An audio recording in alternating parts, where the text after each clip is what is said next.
30 ไร่ครับ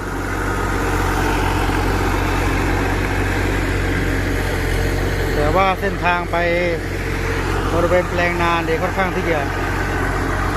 เสี่ยงพอสมควรนะครับเพราะว่ามีคลองอยู่ข้างบริเวณนี้นะครับเดี๋ยวเรามาดูกันนะครับว่าจะไปได้หรือเปล่า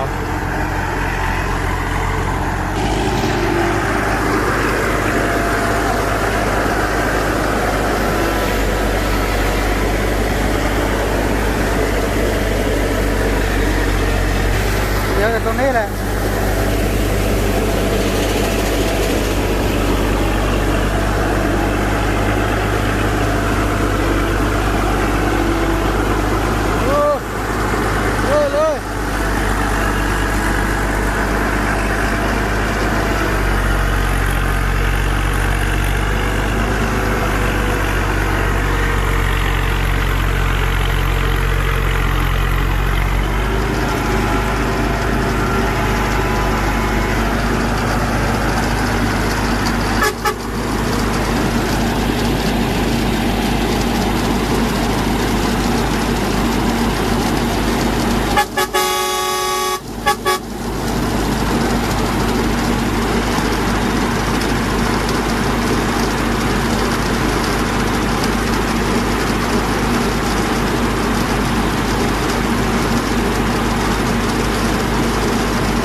ป้าอาทิตย์ท้องชั่วโมงท้องเนี่ยเจ้าท้องนี่